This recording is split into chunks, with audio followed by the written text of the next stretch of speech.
আসসালামু আলাইকুম। আপনি আপনার বাচ্চাকে তাহানিক করানোর চেষ্টা করবেন।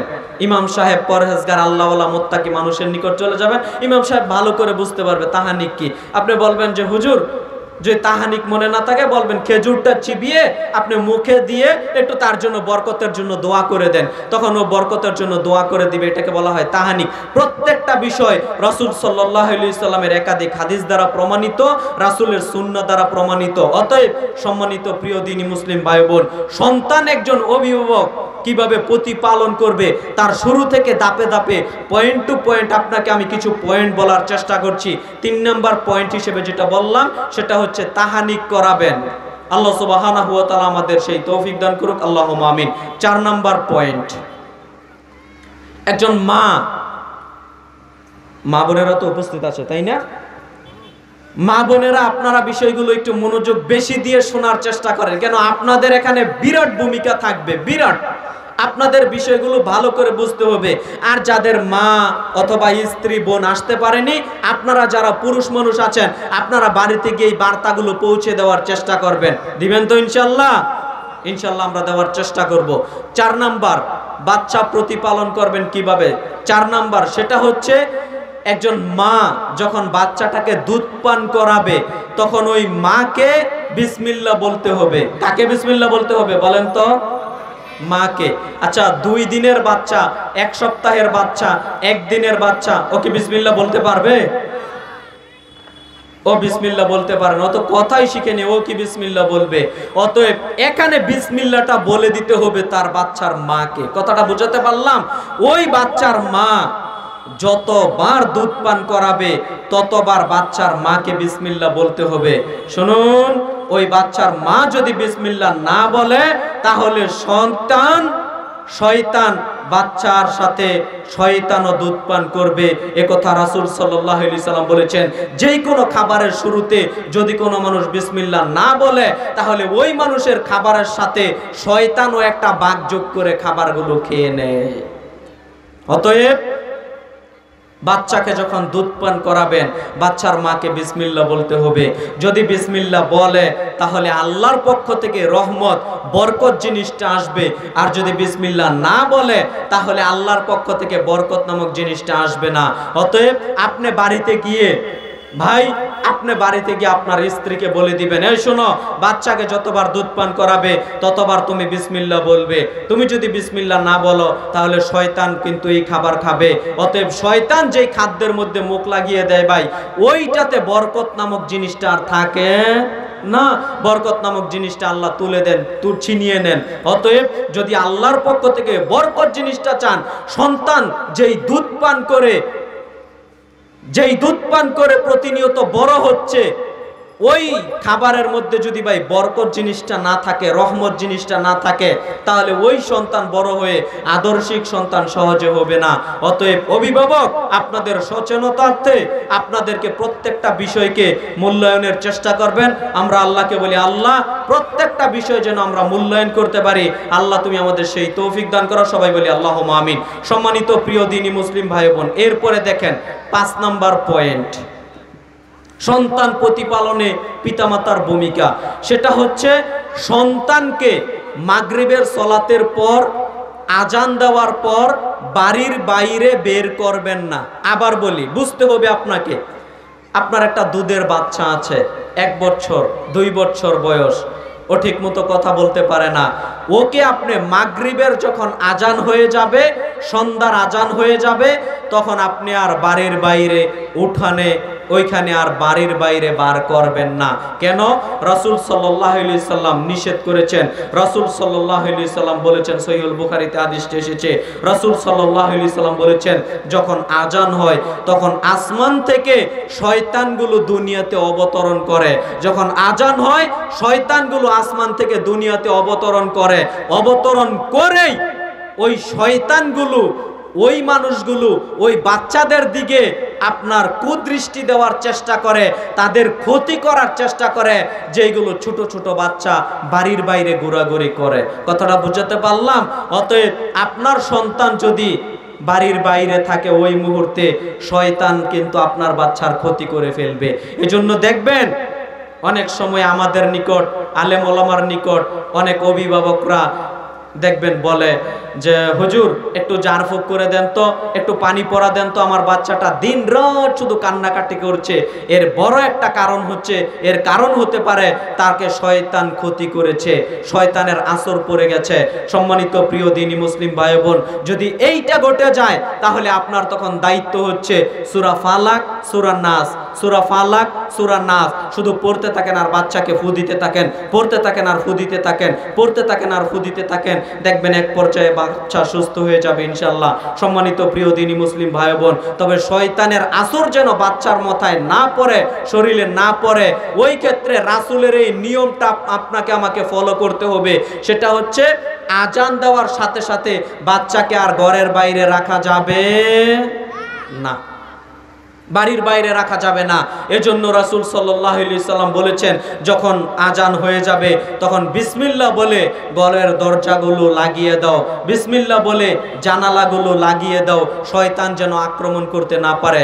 সম্মানিত প্রিয় দ্বীনি মুসলিম ভাই বোন, আপনাকে আমি এই পয়েন্ট জোরালো দাবি জানিয়ে যারা মা, সচেতন মা আছেন, আপনাদেরকে অনুরোধ জানাচ্ছি, আপনি আপনার সন্তানকে যদি নিরাপদে রাখতে চান, আপনি আপনার সন্তানকে যদি হেফাজতে রাখতে চান, তাহলে অবশ্যই অবশ্যই আপনাকে অনুরোধ জানাবো, মাগরিবের সালাতের পর আপনি আপনার সন্তানকে বাড়ির বাইরে না নেওয়ার চেষ্টা করবেন, ঘরের ভিতর আবদ্ধ রাখার চেষ্টা করেন। এখন বলতে পারবেন অনেকে যে হুজুর এমনও সিচুয়েশন চলে আসে যে এই ঘর থেকে ওই ঘরে বাচ্চাগুলোকে সময়ে নেওয়া লাগে, এমনও সিচুয়েশন সময় চলে আসে বাড়ির বাইরে নেওয়াই লাগে।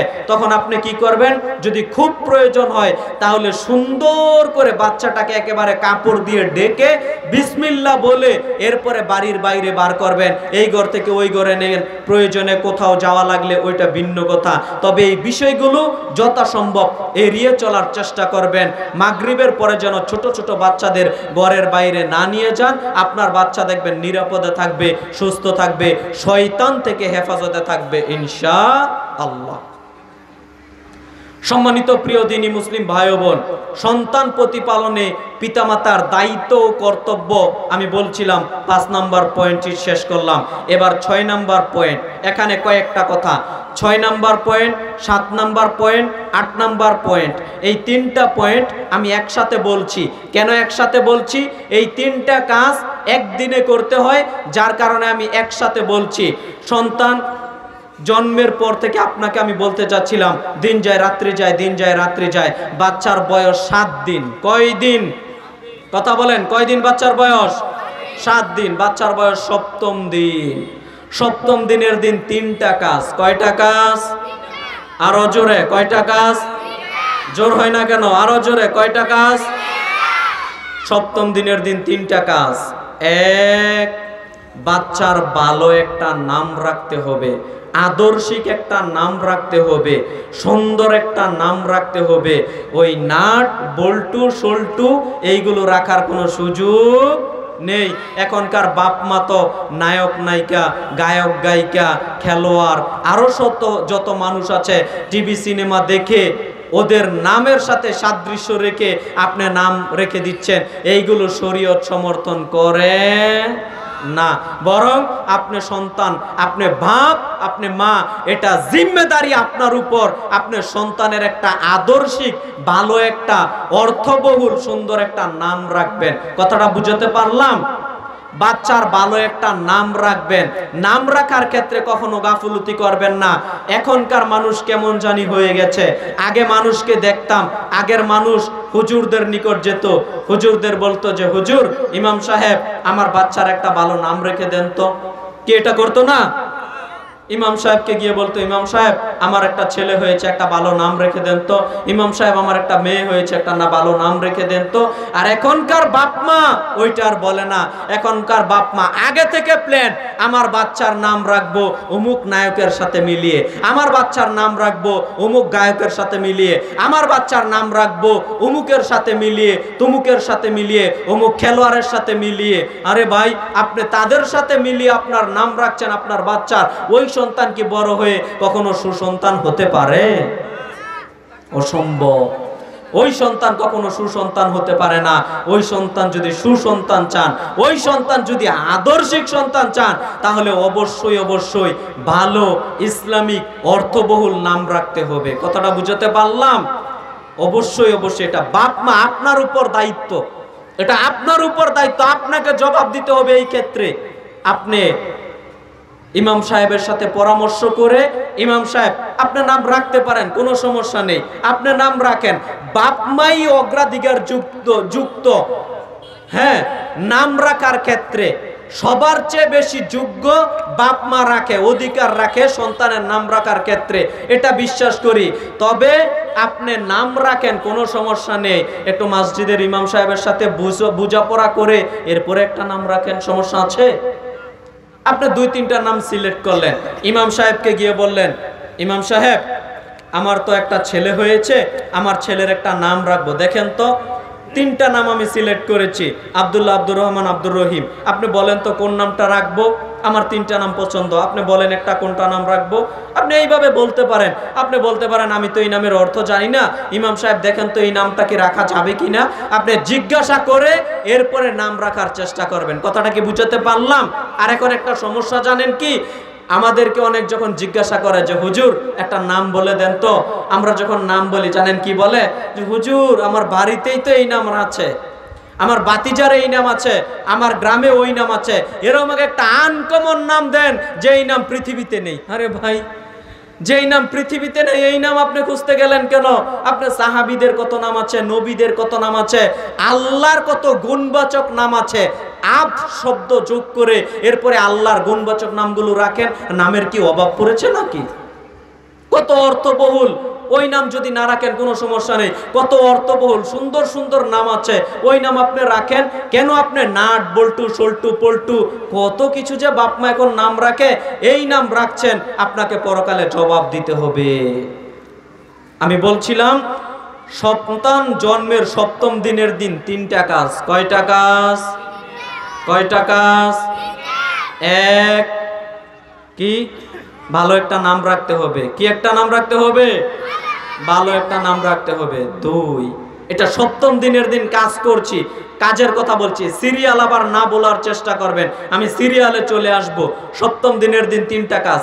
1 ভালো একটা আদর্শিক নাম রাখবেন। 2 সন্তানের আকিকা দিবেন। কি দিবেন? 7ম দিনের দিন সন্তানের আকিকা দিবেন। এখানে অনেক গার্ডিয়ান, অনেক অভিভাবক মারাত্মক মারাত্মক ভুল করে, মারাত্মক মারাত্মক ভুল করে। বলবেন কি ভুল করে হুজুর? জানেন কি ভুল করে? একটা অভিভাবক তার সন্তানের একটা নাম রাখবে, একটা অভিভাবক নাম রাখলো, আকিকা দিবে, এই প্ল্যান, তার সন্তান জন্মগ্রহণ করবে। সন্তান তো আর একদিনে জন্মগ্রহণ করে না, অনেক দিন পরে সন্তান জন্মগ্রহণ করে, তা পিতামাতা আজ করে জানে। সম্মানিত প্রিয় দিনী মুসলিম ভাই বোন, আকিকার জন্য আপনি আগে থেকে প্ল্যান করে টাকা জমানোর চেষ্টা করবেন। কি জমানোর চেষ্টা করবেন? টাকা জমানোর চেষ্টা করবেন। এখনকার বাপ মা আকিকার জন্য ভাই টাকা জমায় না, জানেন কিসের জন্য টাকা জমায়? এখনকার বাপ মা টাকা জমায় জানেন এজন্য, সন্তানের যদি সিজার করা লাগে, যদি আমার সিজার করা লাগে, সিজার করে সন্তান জন্মগ্রহণ করানো লাগে, এজন্য এখন থেকে টাকা জমাই। 10,000, 15,000, 20,000 টাকা খরচ হবে সিজার করাতে গেলে, এজন্য আমি এখন থেকে টাকা জমাই। এজন্য মানুষের নিয়ত ওইটা নিয়ত করে বসে আছে, আল্লাহ তাকে ওই কাজই করিয়ে নেন। মানুষ যদি ভাই নিয়ত করতো, আল্লাহ তোমাকে বলছি আমার যেন সিজার করানো না লাগে, আল্লাহ আমি এখন থেকে 5 টাকা, 10 টাকা, 50 টাকা, 100 টাকা জমাচ্ছি, আমার সন্তানের 7ম দিনের দিন আমি আকিকা দিব। 1 বছর ধরে জমাচ্ছি, 6 মাস ধরে আমি জমাচ্ছি, আমার সন্তানের আমি আকিকা দিব, আল্লাহ তুমি সিজার করায়ও না। আল্লাহ দেখতেন ওই কাজই আপনার জন্য সহজ করে দিতেন। কিন্তু আপনার নিয়ত উদ্দেশ্য হচ্ছে যদি সিজার করানো লাগে, এজন্য আল্লাহ আপনাকে ওই কাজই করিয়ে নেন। সম্মানিত প্রিয় দিনী মুসলিম ভাই বোন, আমাকে ভুল বুঝবেন না, আমাকে ভুল বুঝবেন না। কঠোর হলে, প্রয়োজন হলে সিজার করাতে পারেন, ওটা ভিন্ন কথা, কিন্তু চিন্তা ভাবনা আপনি আকিকা থেকে দূরে সরিয়ে গেলেন কেন? সম্মানিত প্রিয় দিনী মুসলিম ভাই বোন, চিন্তা ভাবনাটা রাখার চেষ্টা করবেন, আমার সন্তানের যদি ঋণ করা লাগে, ঋণ করে হলেও আমি আকিকা দিব। কি দিব? আকিকা দিব।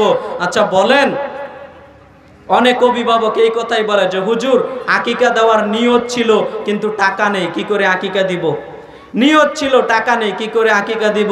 আচ্ছা ভাই, আপনাকে আমি একটা কথা বলি, আপনার সন্তান যদি আজকে একটা হঠাৎ বিপদে পড়ে যায়, অ্যাক্সিডেন্ট করতে পারে, হঠাৎ একটা বিপদ হয়ে গেছে, কথার কথা অ্যাক্সিডেন্ট করেছে, আপনার হাতে টাকা নেই, তাকে হাসপাতালে ভর্তি করতে হবে, তার পা ভেঙে গেছে, হাত ভেঙে গেছে, তাকে হাসপাতালে ভর্তি করতে হবে। বলেন তো তাকে কি বাড়িতে রাখবেন না দাঁড় কর্য করে হলেও হাসপাতালে নিয়ে ভর্তি করবেন? বলেন, হাসপাতালে নিয়ে যাবেন না? আরে ভাই, আপনার সন্তান কাতরাচ্ছে, চিৎকার করছে, হাউমাউ করছে, তার পা ভেঙে গেছে, তাকে কি চিকিৎসা করাবেন না? আপনি টাকা নেই, কি করবেন? ভাইকে গিয়ে বলবেন ভাই কিছু টাকা দেন, চাচাকে গিয়ে বলবেন চাচা কিছু টাকা দেন, আমার সন্তানের পা ভেঙে গেছে, চিকিৎসা করাতে হবে। তার মানে বিপদ আসলে আমরা দায় সারতে পারি ভাই, কিন্তু রাসূলের একটা সুন্নাহ পালন করব, ওইখানে ভাই ফতুয়া খুঁজি, টাকা নেই, কি করে আমি আকিকা দিব? অথচ আকিকা আপনি 2-4-5 হাজার টাকা কারো কাছ থেকে নিয়ে হলো, সহযোগিতা নিয়ে হলো আকিকা দিতে পারেন না? পারেন না? পারা সম্ভব, সম্ভব, কিন্তু এই সুন্নাহগুলো আমরা পালন করি না ভাই। এইগুলো যে কত গুরুত্বপূর্ণ একটা সুন্নাহ, এটা আপনি আমি পালন করার চেষ্টা করি না। মনে রাখবেন, এইগুলো হচ্ছে পিতার জিম্মেদারি, দায়িত্ব। পিতামাতাকে অবশ্যই পালন করতে হবে, তার সন্তানকে এইগুলো দায়িত্ব পালন করাতে হবে। যদি আদর্শিক সন্তান আপনি চান, তাহলে অবশ্যই অবশ্যই সম্মানিত প্রিয় দিনী মুসলিম ভাই বোন, আপনার দায়িত্ব হবে, আপনার কর্তব্য হবে, আপনি কি করবেন? আপনি টাকা পয়সা যে কোনো মূল্যে জোগাড় করে এরপরে আকিকা দেওয়ার চেষ্টা করবেন। করব তো আমরা ইনশাআল্লাহ? আল্লাহ তৌফিক দান করুক, আল্লাহুম্মা আমিন। দেখেন, আকিকা যেরকম গুরুত্ব, আবার কিন্তু আল্লাহ সহজ করে দিয়েছেন। যত গুরুত্ব আবার আল্লাহ সহজ করে দিয়েছেন। কেমন সহজ করে দিয়েছেন দেখেন। আচ্ছা বলেন তো, ছেলে হলে আকিকা কয়টা করা লাগে? বলেন তো, কয়টা? 2টা। এখানে আরেকটা ভুল, অনেকে বলে ছেলে হলে 2টা ছাগল করা লাগবে, ছাগি দিলে চলবে না। ভুল, মিথ্যা কথা। আকিকা ছেলে হলে ছাগলও দিতে পারেন, ছাগিও দিতে পারেন, কোনো সমস্যা নেই। যেটা আপনার সাধ্যে কুলায় ওটাই দিতে পারেন। তবে ছেলে হলে কয়টা? বলেন, 2টা। মেয়ে হলে কয়টা? 1টা। সপ্তম দিনের দিন আকিকা দিতে হবে। কোন দিনের দিন? সপ্তম দিনের দিন। এখন আপনার অর্থনৈতিক সমস্যা, আপনার ছেলে হয়েছে, 2টা পশু জবাই করার মতো আপনার অর্থ নেই, তখন আপনি কি করবেন? রাসূল সাল্লাল্লাহু আলাইহি সাল্লাম সহজ করে দিয়েছেন, আল্লাহর পক্ষ থেকে বিধান এসেছে। রাসূল সাল্লাল্লাহু আলাইহি সাল্লাম বলেছেন, যদি সামর্থ্য কম থাকে, ছেলে হলে যদি 2টা দিতে না পারো, তখন 1টা হলেও আকিকা দাও। সহজ করে দিয়েছেন। অতএব ভাই, এত কঠোর কিছু নেওয়ার প্রয়োজন নেই। আপনি ছোট 2-3 হাজার 4-5 হাজার টাকা খরচ করে একটা ছাগল, ছাগি, যেটা সম্ভব আপনার, ওইটা আপনি আকিকা দিবেন সপ্তম দিনের দিন। রাসূলের এই সুন্নাহগুলো আমরা যেন পালন করি, বাপ মায়ের সাথে ভাই আবদ্ধ থাকে, ঝুলন্ত অবস্থায় থাকে, এইগুলো ভাই খুবই গুরুত্বপূর্ণ বিষয়। এইগুলোকে ভাই মূল্যায়নের চেষ্টা করবেন, আমরা যেন সপ্তম দিনের দিন আকিকা দিতে পারি। আল্লাহ আমাদের সেই তৌফিক দান করুক। সবাই বলি আল্লাহুম্মা আমিন। সপ্তম দিনের দিন কয়টা কাজ? কয়টা? 3টা। 1, সুন্দর একটা নাম। 2, আকিকা, মাশাআল্লাহ, বাচ্চাগুলো ভালো মুখস্থ রাখে। 3, আরেকটা সুন্নাহ সপ্তম দিনের দিন। সপ্তম দিনের দিন আপনার ছেলে হোক মেয়ে হোক, যেটাই হোক, বাচ্চার মাথার চুলগুলো মন্টুন করে ফেলবেন, মানে চেঁচে ফেলবেন। কথা কি বোঝা যায়? বাচ্চার মাথার চুলগুলো চেঁচে ফেলবেন, চেঁচে এরপরে এই চাচা চুলগুলো আপনি ওজন করবেন, স্বর্ণ অথবা রৌপ্যের দোকানে নিয়ে যাবেন। নিয়ে গিয়ে আপনার যদি অর্থনৈতিক অবস্থা ভালো থাকে, স্বর্ণের সাথে আপনি কম্পেয়ার করবেন কতটুকু ওজন আসে। আর যদি অর্থনৈতিক দুর্বল থাকে, রূপার সাথে কম্পেয়ার করবেন কতটুকু অর্থ আসে। রূপার সাথে কম্পেয়ার করে যত টাকা আসে ওজনে, তত টাকা ফকির মিসকিনের উপর মানে সাদাকা করে দিবেন, ফকির মিসকিনকে দিয়ে দিবেন। এটা হচ্ছে রাসূলের একটা গুরুত্বপূর্ণ সুন্নাহ। বুঝাতে পারলাম পয়েন্টটা? বুঝতে পারছেন? আবার বলি, সপ্তম দিনের দিন বাচ্চার মাথার চুলগুলো একেবারে চেঁচে ফেলবেন। কি করে ফেলবেন? চেঁচে ফেলবেন। চুল বেশি হলে কিছু টাকা বেশি আসবে, চুল যদি কম থাকে তাহলে কম টাকা আসবে, তবে রূপার হিসেবে একেবারে অল্প টাকা আসে, কয়েকশো টাকা মূল্য আসবে। কথা বুঝতে পারলাম? এখানে কৃপণতা করার কোনো সুযোগ নেই। রাসূলের এই সুন্নাহগুলো পালন করবেন। সম্মানিত প্রিয় দিনী মুসলিম ভাই বোন, অর্থনৈতিক যদি অবস্থা ভালো থাকে, স্বর্ণের হিসাব করে আপনি ফকির মিসকিনকে সাদাকা করে দেওয়ার চেষ্টা করবেন। সপ্তম দিনের দিন 3টা কাজ। 1 কি সুন্দর নাম, 2 আকিকা, 3 বাচ্চার মাথার চুল মন্টন করে এরপরে ওই পরিমাণ সাদাকা করে দিতে হবে ওজন করে। কথা বুঝাতে পারলাম? মনে থাকবে তো? কার কার মনে থাকবে না দেখি? হ্যাঁ, ধরা খাইল গো মুসল্লিরা। হ্যাঁ, মনে থাকবে তো ইনশাল্লাহ? আল্লাহ তৌফিক দান করুক, আল্লাহুম্মা আমিন। সম্মানিত প্রিয় দিনী মুসলিম ভাই বোন, দেখেন এরপরে 9 নাম্বার পয়েন্ট, সন্তান প্রতিপালন কিভাবে করবেন, সেটা হচ্ছে বাচ্চাকে আপনি ইসলামিক পোশাক পরিধান করাবেন। এটা আপনি অভিভাবক হিসেবে এটা আপনার দায়িত্ব, প্রত্যেকটা আপনার দায়িত্ব। কথা বুঝাতে পারলাম? আপনি যদি আদর্শিক সন্তান চান, যে আমার সন্তানটা একটা আদর্শিক সন্তান, ইসলামিক লেভেলের একটা সন্তান আমি চাই, তাহলে ছোটবেলা থেকে অভিভাবক বাপ মা আপনাকে এই দায়িত্ব পালনগুলো করতে হবে। 9 নাম্বার পয়েন্ট, সেটা হচ্ছে বাচ্চাকে ইসলামিক পোশাক পরিধান করাবেন। কি পোশাক পরিধান করাবেন? ইসলামিক পোশাক পরিধান করাবেন। একেবারে 2 বছর বয়স থেকে এরকম জুব্বা পরিধান করাবেন এটা না। ভালো করে বুঝেন, বক্তব্য ভুল বুঝার কোনো সুযোগ নেই। চোখ কান খোলা রাখেন। আপনাকে আমি যেটা বলি এটা বুঝার চেষ্টা করেন। আপনি আপনার বাচ্চাকে গেঞ্জি পরাতে পারেন, শার্ট পরাতে পারেন, প্যান্ট পরাতে পারেন, ইসলাম বাধা দেয় না। তবে কিছু নীতিমালা আছে। কি নীতিমালা? ঢিলা ডোলা হতে হবে। কি হতে হবে? ঢিলা ডোলা হতে হবে। কথা বুঝাতে পারলাম? এরপরে বাচ্চার পোশাকে ছবি মূর্তি থাকা যাবে না। কি থাকা যাবে না? ছবি মূর্তি থাকা যাবে না। এই তো ঈদের দিন গেল, ঈদের দিন আপনি ভাবলেন আমার বাচ্চাকে আমি একটা পোশাক কিনে দিব। তো কি পোশাক কিনে দিব? বাজারে গেলেন একটা গঞ্জি কেনার জন্য, গেঞ্জি কিনে নিয়ে আসলেন। এরকম একটা গেঞ্জি, যেই গেঞ্জির মধ্যে মেসি নেইমারের ছবি, যেই গেঞ্জির মধ্যে আপনাদের ভারতের বিশাল বড় বড় তারকাদের ছবি। আপনি এরকম একটা গেঞ্জি নিয়ে আসলেন, এরকম একটা ছবি নিয়ে আসলেন যেটাতে বাঘের ছবি, এরকম একটা গেঞ্জি নিয়ে আসলেন, শার্ট নিয়ে আসলেন যেটাতে প্রজাপতি ফরিনের ছবি। তো এই পোশাক কি পরিধান করা যাবে? মুসলিম কি এই পোশাক পরিধান করতে পারে? কেন পরিধান করতে পারে না? কেননা মুসলিমদের ঘরে মুসলিমরা সব সময় সালাত আদায় করে। এই পোশাক পরিধান করে কি মসজিদে যাওয়া যাবে? বাড়িতে যাওয়া যাবে? বাড়িতেও যাওয়া যাবে না। কেন? আপনি যদি এই পোশাক বাড়িতে রাখেন তাহলে বাড়িতে রহমতের ফেরেশতা ঢুকবে না। কি ঢুকবে না? রহমতের ফেরেশতা ঢুকবে না। আর আপনার ঘরে যদি ভাই রহমতের ফেরেশতা না ঢুকে তাহলে তো আপনি বড় বিপদে পড়ে আছেন। আমাদের ঘরে রহমত বরকত জিনিসটা নাই কেন? আল্লাহর পক্ষ থেকে রহমত বরকত নাই কেন? আমাদের ঘরেই ভাই রহমতের ফেরেশতা ঢুকতে পারে না, আর আমরাও বিপদে পড়ে আছি। ছোট্ট একটা ব্রাশ, মাজন কিনবো, মাজন, আপনাকে কি বলেন এটাকে? পেস্ট বলেন। এখানে দেখবেন পুরুষের ছবি, মহিলার ছবি। এটা আপনি বাড়িতে রাখলেন মানে এই ঘরে আর ছবি মূর্তি আছে মানে এই ঘরে আর রহমতের ফেরেশতা ঢুকবে না। কত চক্রান্ত ইহুদি খ্রিস্টানের তা আপনি বুঝতে পারবেন না। সম্মানিত দ্বীনি মুসলিম ভাই বোন, মুসলিম হিসেবে একটা কর্তব্য, দায়িত্ব পালন করতে হবে। জানেন কি করতে হবে? ছবি মূর্তি আপনাকে এইগুলো কাটছাট করতে হবে। আপনার বাড়িতে থাকতে পারবে না। আপনাকে কি করতে হবে? এই যে ছোট্ট একটা পেস্ট, এখানে ছবি আছে, আপনি মার্কার কলম কিনে নিয়ে আসবেন। মার্কার কলম বুঝেন? মানে মোটা কালি, যেটা দাগ দিলে আর সহজে উঠে না, মার্কার কালি বুঝেন তো?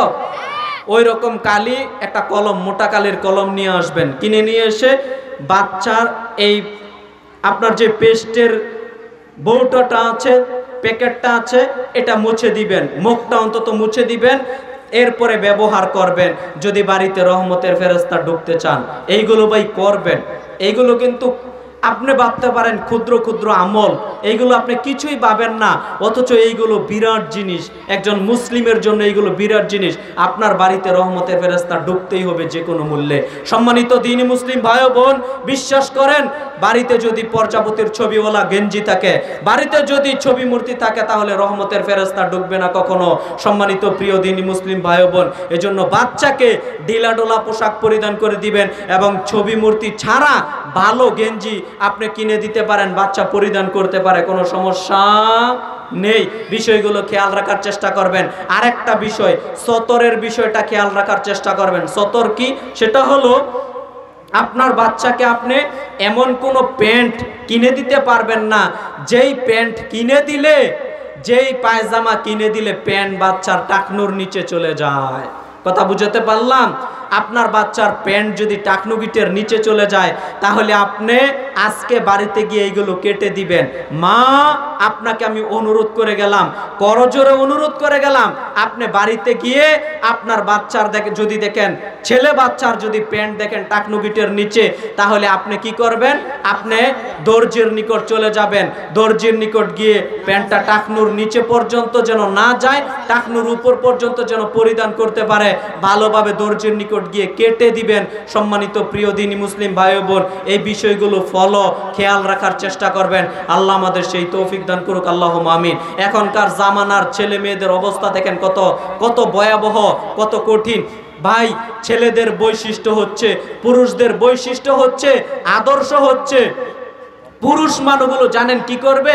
পুরুষ মানুষগুলো হচ্ছে সবসময় টাকনুর উপরে কাপড় পরিধান করবে, আর মেয়েদের হচ্ছে টাকনুর নিচে কাপড় পরিধান করতে হয়। আর এখন নীতি উল্টে গেছে। এখন মেয়েদের দিকে দেখবেন মেয়েদের হচ্ছে টাকনুর উপরে কাপড়, আর ছেলেদের দিকে তাকাবেন দেখবেন ছেলেদের টাকনুর নিচে কাপড়। কি সমাজের অবস্থা এটা নয়? এটাই বাস্তব অবস্থা। অতএব নীতি পরিবর্তন করেন। সম্মানিত প্রিয় দ্বীনি মুসলিম ভাই বোন, বাচ্চাকে ইসলামিক পোশাক পরিধান করানোর চেষ্টা করবেন। আল্লাহ আমাদের সেই তৌফিক দান করুক, আল্লাহুম্মা আমিন। 10 নম্বর পয়েন্ট, একজন অভিভাবক তার দায়িত্ব, তার কর্তব্য হচ্ছে বাচ্চাকে আদব, আখলাক, শিষ্টাচার শিক্ষা দিতে হবে। বাচ্চাকে আদব, আখলাক, শিষ্টাচার বাপমা হিসেবে আপনাকে শিক্ষা দিতে হবে। আমরা দায়িত্ব ছেড়ে দেই, দায়িত্বহীন হয়ে পড়ি। একজন বাপ জানেই না যে আমি দায়িত্বশীল, একজন মা জানেই না যে আমি দায়িত্বশীল। একজন বাপ, একজন মা, তাকে সবচেয়ে বেশি দায়িত্ব পালন করতে হবে, এবং দায়িত্ব সম্পর্কে বিচারের কাঠগড়াতে তাকে জবাব দিতে হবে। সম্মানিত প্রিয় দ্বীনি মুসলিম ভাই বোন, দেখেন আপনাকে কি দায়িত্ব পালন করতে হবে? আপনার বাচ্চার আদব, আখলাক, শিষ্টাচার, দোয়া কালাম, ও কিভাবে চলছে, ও কিভাবে ফিরছে, ওইগুলো আপনাকে শিক্ষা দিতে হবে। কেমন করে? আপনার বাচ্চাকে আপনি আদব, আখলাক, শিষ্টাচার ওইগুলো কিভাবে শিক্ষা দিবেন? আপনার বাচ্চা আপনার সাথে খেতে বসেছে, মা আপনি লক্ষ্য করেন, মা আপনি লক্ষ্য করেন, আমার দিকে তাকান।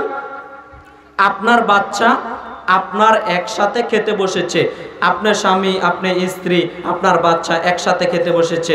আপনার বাচ্চা দেখতে পাচ্ছেন যে বাম সাইড থেকে খাবারগুলো খাচ্ছে, আপনার বাচ্চাকে আপনি দেখতে পাচ্ছেন মধ্যখান থেকে খাবারগুলো খাচ্ছে। তখন আপনি বাচ্চাকে সতর্ক করেন, আব্দুল্লাহ ডান দিক থেকে খাও, আব্দুল্লাহ বিসমিল্লাহ বলে খাও। আদবগুলো, শিষ্টাচারগুলো শিক্ষা দেন। কেন? এগুলো আপনার দায়িত্ব। ভাই, কথা বুঝাতে পারলাম? এই শিষ্টাচারগুলো আপনাকে শিক্ষা দিতে হবে। মা, এই শিষ্টাচারগুলো আপনাকে শিক্ষা দিতে হবে। আপনার মেয়ে যখন আপনার সাথে খেতে বসবে, আপনি আপনার মেয়েকে মনে করিয়ে দিবেন, স্মরণ করিয়ে দিবেন, আম্মু বিসমিল্লাহ বলো, ডান দিক থেকে খাবার খাও। অনেক ছেলে পেলে আছেন খাবার খেয়ে বাড়িতে হাঁটতে হাঁটতে খাবার খায়। এইগুলো যেন না করে আপনি অভিভাবক সচেতন থাকার চেষ্টা করবেন। সুন্দরভাবে বসে শিষ্টাচার অনুযায়ী যেন, রাসূলের সুন্নাহ অনুযায়ী যেন খাবারগুলো ভক্ষণ করে। সম্মানিত প্রিয় দ্বীনি মুসলিম ভাই বোন, এই শিষ্টাচারগুলো কাকে শিক্ষা দিতে হবে বলেন তো? কাকে শিক্ষা দিতে হবে? বাপ মাকে এই দায়িত্ব পালনগুলো করতে হবে। যদি বাপ মা এখানে ব্যর্থ হয়ে যায়, ওই সন্তান আদর্শিক সন্তান রূপে গড়ে উঠবে না। ভাই, অতএব বাপ মাকে কঠোরভাবে দায়িত্ব পালন করতে হবে। দেখেন, আপনার ছেলের নাম আব্দুল্লাহ, আপনার ছেলে স্কুলে পড়ে, স্কুল থেকে বাড়িতে প্রবেশ করেছে। যখন বাড়িতে প্রবেশ করেছে, সালাম দিতে ভুলে গেছে। আপনি বাড়িতে বসে আছেন, আপনি বলেন, আব্দুল্লাহ তুমি কি সালাম দিয়েছ? না আব্বু, আমি সালাম দেইনি। বাড়ির বাইরে যাও, সালাম দাও, তারপরে বাড়িতে ঢুকো। আব্দুল্লাহ বাড়ির বাইরে গেল, সালাম দিল, এরপরে বাড়িতে প্রবেশ করলো। পরের দিন আবার আব্দুল্লাহ সালাম দিতে ভুলে গেল। আপনি মনে করিয়ে দেন, স্মরণ করিয়ে দেন, আব্দুল্লাহ তুমি কি সালাম দিয়ে প্রবেশ করেছো বাড়িতে? আম্মু না, সালাম দিয়ে প্রবেশ করিনি। বাড়ির বাইরে যাও, বাড়ির বাইরে গেল, সালাম দাও, এরপরে বাড়িতে প্রবেশ করো। সালাম দিল, এরপরে বাড়িতে প্রবেশ করলো। তৃতীয় দিন আবার আব্দুল্লাহ ঘরের ভিতর ঢুকে গেল, সালাম দিতে ভুলে গেছে। আপনি বলেন আব্দুল্লাহ বাড়ির বাইরে যাও, সালাম দাও, এরপরে ঘরের ভিতর প্রবেশ করো। আব্দুল্লাহ বাড়ির বাইরে চলে গেল, সালাম দিল, এরপরে বাড়িতে প্রবেশ করলো। বিশ্বাস করেন 3 দিন আপনি দায়িত্ব পালন করেন, চতুর্থ দিন আর আপনার সতর্ক করা লাগবে না। চতুর্থ দিন আর আপনার সতর্ক করা লাগবে না। চতুর্থ দিন দেখতে পাবেন আব্দুল্লাহ নিজে থেকেই সালাম দিয়ে এরপরে বাড়িতে প্রবেশ করছে। কথা বুঝাতে পারলাম? অতএব এই দায়িত্ব কে পালন করবে? আমি হুজুর, আমি তো একদিন ওয়াজ করে চলে যাব। মসজিদের ইমাম সাহেব কি এই দায়িত্ব পালন করতে পারবে? আপনার স্কুলের শিক্ষক কি এই দায়িত্ব পালন করতে পারবে? না। বাপ এবং মা, বাপ এবং মা তাকে এই দায়িত্ব পালনগুলো ভাই করতে হবে। আপনি যদি দায়িত্ব পালন করেন তাহলে এই শিষ্টাচারগুলো শিক্ষা গ্রহণ করতে পারবে। আপনার বাচ্চা আপনার সাথে রাতে ঘুমাতে যাবে, রাতে যখন ঘুমাতে যাবে তখন আপনি তাকে স্মরণ করিয়ে দিবেন, আব্দুল্লাহ ঘুমানোর সময় দোয়াটা পড়ো, ডান কাতে ঘুমাও, রাসূলের সুন্নাহ মোতাবেক ঘুমাও।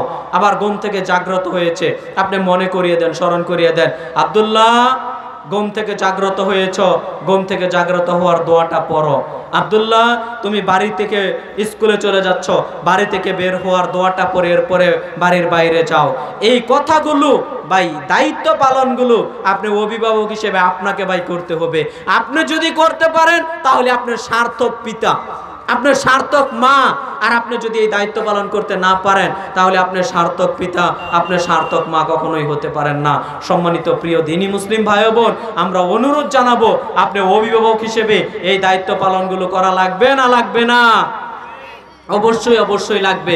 আমরা আল্লাহকে বলি, আল্লাহ যে 10টা পয়েন্ট বললাম, আরো পয়েন্ট আছে আমি বলছি, প্রত্যেকটা পয়েন্ট জন্য যারা অভিভাবক আছি, পরবর্তীতে যারা অভিভাবক হবে সবাই যেন পালন করতে পারে। আল্লাহ তুমি সেই তৌফিক দান করো, সবাই বলি আল্লাহুম্মা আমিন। 11 নম্বর পয়েন্ট, সেটা হচ্ছে বাচ্চাকে শিরিক সম্পর্কে সতর্ক করবেন। বাচ্চাকে শিরিক সম্পর্কে সতর্ক করবেন। দিন যায় রাত্রি যায়, বাচ্চার বয়স 2, 4, 5, 10 বছর হয়ে গেছে, বাচ্চা 2-3 বছর হয়ে গেছে, 3-4 বছর হয়ে গেছে, বাচ্চা কথা বলতে পারে, একটু বুঝতে পারে। বাচ্চাকে এখন উপদেশ দেওয়া শিক্ষা গ্রহণ করবেন। উপদেশ কি? বাচ্চাকে শিরিক সম্পর্কে সতর্ক করবেন। লোকমান হাকিমের কথা এখানে আনলে অনেক লম্বা কথা চলে আসবে, আমি শর্টে পয়েন্টটা বলে আমি সামনের দিকে চলে যাচ্ছি। সেটা হচ্ছে আপনি শিরিক সম্পর্কে সতর্ক করবেন বাচ্চাদেরকে। কি সতর্ক করবেন? আপনার বাচ্চাকে বলবেন যে আব্বু তুমি শিরক করো না। কি করো না? শিরিক করো না। কেন? ইন্না শিরিকা লা যুলমুন আযীম। কেননা শিরিক হচ্ছে সবচেয়ে বড় জুলুম। লোকমান হাকিম তার সন্তানকে এই বলেই উপদেশ দিয়েছিল, ইয়া বুনাইয়া, হে আমার আদরের ছেলে, লা তুশরিক বিল্লাহ, তুমি আল্লাহর সাথে শিরিক করো না। কেন? ইন্না শিরিকা লা যুলমুন আযীম। কেননা শিরিক হচ্ছে সবচেয়ে বড় জুলুম।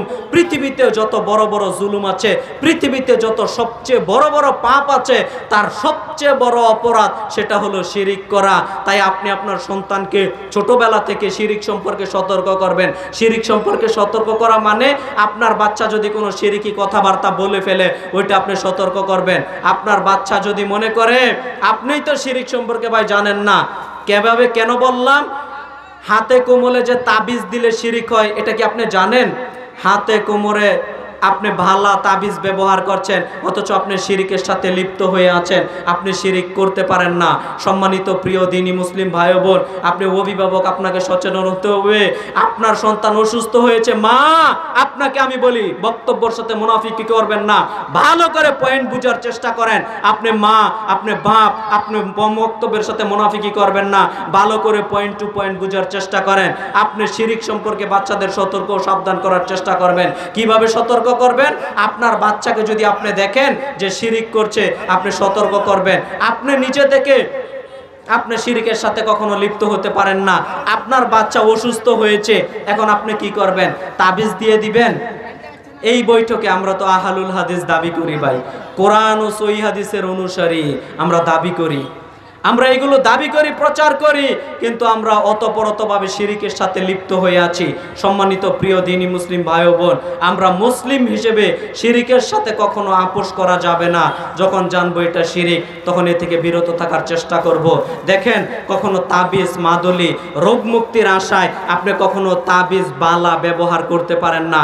অনেকে সুতা ব্যবহার করে, সুতা, শরীরের দুর্বলতা এসেছে এজন্য সুতা ব্যবহার করে, তাবিজ ব্যবহার করে।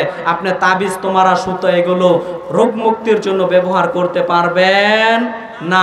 এইগুলো ইসলাম হারাম করে দিয়েছে, আপনি এগুলো ব্যবহার করতে পারবেন না, কেননা ইসলাম এই ক্ষেত্রে হারাম করে দিয়েছে। রাসূল সাল্লাল্লাহু আলাইহি সাল্লাম বলেছেন, মান তাআল্লাকা তামিমা ফাকাদ আশরাকা, যে ব্যক্তি তামিমা লটকালো, যে ব্যক্তি তাবিজ লটকালো, যে ব্যক্তি তাবিজ ঝুলালো, ফাকাদ আশরাকা, ওই ব্যক্তি শিরক করলো। অথচ আপনি বলছেন যে আমি মুসলিম, আমি আহলুল হাদিস, অথচ আপনার বাচ্চার কোমরে, হাতে, গলায় তাবিজ রয়েছে। আপনি বলছেন যে আমি মুসলিম, আমি তাবিজ ঝুলাই। সম্মানিত দ্বীনি মুসলিম ভাই বোন, আপনি মুসলিম কি করে দাবি করবেন? অতএব আপনাকে শিরিক সম্পর্কে সতর্ক ও সাবধান হতে হবে। আপনি কখনো শিরিক করতে পারেন না। বাচ্চার গলায়, কোমরে, হাতে, বালা কখনো তাবিজ ব্যবহার করতে পারেন না, কেননা তাবিজ ব্যবহার করলে শিরিক হবে। এই বৈঠকে যদি কোনো মুসলিম পুরুষ ও নারী থাকেন, যারাই উপস্থিত আছেন, আপনার হাতে, কোমরে যদি আপনার তাবিজ থাকে, আপনার হাতে, আপনার বাচ্চার হাতে, কোমরে যদি তাবিজ থাকে, তাহলে আপনি অভিভাবক, আপনাকে আমি হাতে পায়ে অনুরোধ করে গেলাম, আপনি এই মুহূর্তে এই তাবিজ ছিঁড়ে ফেলুন। এই মুহূর্তে আপনি তাবিজ ছিঁড়ে ফেলুন। যদি আপনি তাবিজ ছিঁড়ে ফেলেন, তাহলে আপনি শিরিক মুক্ত অবস্থায় আছেন, মারা গেলে জান্নাত। আর আপনি যদি শিরিক অবস্থায় মারা যান, তাহলে মরার সাথে সাথে ভাই জাহান্নাম। অতএব যদি মনে করেন আমি জান্নাতে যেতে চাই, যদি মনে করেন আমি জান্নাতে যেতে চাই, আমি জাহান্নাম থেকে বাঁচতে চাই, তাহলে শিরিক করা যাবে না, কখনো শিরিক করা যাবে না। এই বৈঠকে যারা উপস্থিত আছেন, অন্তত এরকম কয়েকজন দিনী ভাই, যারা আমি জানি অনেকের হাতে, কোমরে, বিশেষভাবে মা বোনদের ক্ষেত্রে এই কুসংস্কারগুলো থাকে, এই কুসংস্কারগুলো থেকে বেরিয়ে আসার চেষ্টা করবেন, শিরিক থেকে বেরিয়ে আসার চেষ্টা করবেন। যদি তাবিজ, বালা, আরও এরকম কিছু থাকে রোগ মুক্তির আশায়, এই মুহূর্তে ছিঁড়ে ফেলে দেন। ছিঁড়ে ফেলে দিলে আপনি শিরিক মুক্ত অবস্থায় আছেন, মারা গেলে ইনশাল্লাহ জান্নাত। অতএব সম্মানিত প্রিয় দ্বীনি মুসলিম ভাই বোন, আমরা যেন শিরিক মুক্ত অবস্থায় থাকতে পারি, বাচ্চাদেরকে শিরিক মুক্ত অবস্থায় রাখতে পারি। আল্লাহ আমাদের সেই তৌফিক দান করুক, আল্লাহুম্মা আমিন। সন্তান প্রতিপালনে পিতামাতার দায়িত্ব ও কর্তব্য, 12 নম্বর পয়েন্ট। আপনি বাপ, আপনি মা হিসেবে আপনাকে আরেকটা গুরুত্ব দায়িত্ব পালন করতে হবে। দিন যায় রাত্রি যায়, দিন যায় রাত্রি যায়। সন্তানের বয়স 7 বছর হয়েছে। কয় বছর হয়েছে?